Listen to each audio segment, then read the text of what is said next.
Deb, My Maine Gardens, front porch. I am so excited to share something with you today. I have a big reveal. I post a lot of videos about projects that I do in the garden.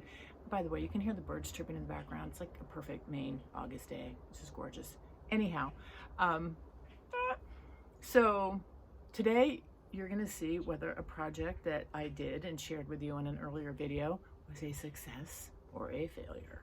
And we all know when it comes to gardening, successes and failures go hand in hand. So when we have successes, we need to celebrate them and learn from them. And when we fail, we accept and learn and grow. Ooh, that was kind of deep.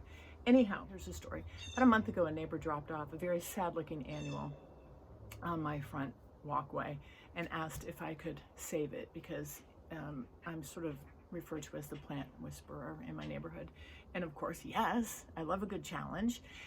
There is a video if you want to see the whole thing, if you want to see me taking the plant apart and what I did. It's called Saving a Sad Annual, and it was posted on the My Maine Gardens YouTube channel in July. So check that out. But if you just want the short story, here goes. So I took this plant, which is a petunia plant, and figured out what was going on. The first issue number one, was the plant was really leggy, really overgrown, kind of scrawny looking. There were a few buds, but it wasn't looking healthy. This is not uncommon, especially with petunia plants late in the summer. They look so beautiful in the spring when you first plant them, but later in the summer, they just get tired, like the rest of us. And it just needed a good bang trim, like we often do. So I trimmed it a lot. I cut a lot off and made it more of a bushy looking plant rather than kind of scrawny and stringy.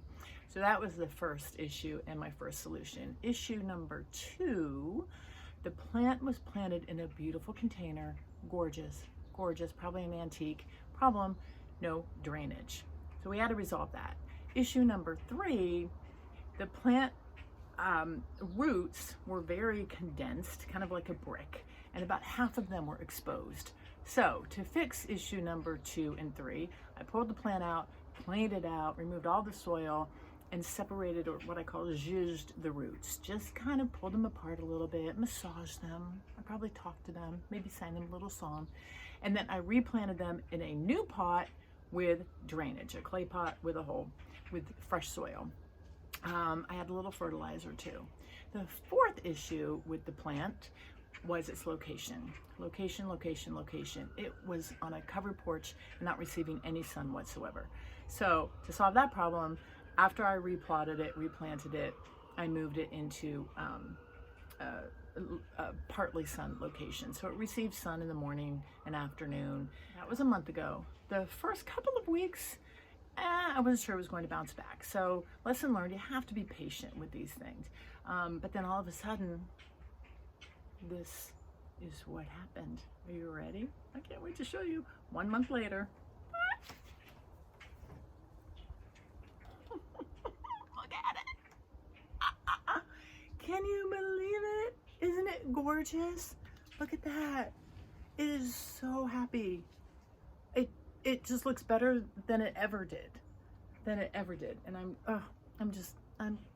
you know, it's one of those like, yeah, gardening moments. And you know what I've learned from this, and it's a lesson that hopefully I'm gonna do a little deadheading while I'm talking to you. Yeah, again, by late summer, a lot of our annuals start looking tired. You may just be over it and want to get rid of them. Fine, I get that. But if you want to just give them a trim, check them over, and you know, give them a little love, cut them back, chances are they'll rebound. And I know here in Maine, our annuals might start looking a little tired and sad by late July, August, but then they tend to bounce back come September. Once the days are a little shorter, a little cooler, they can have a second life. And don't we all deserve that chance at a second life? So anyway,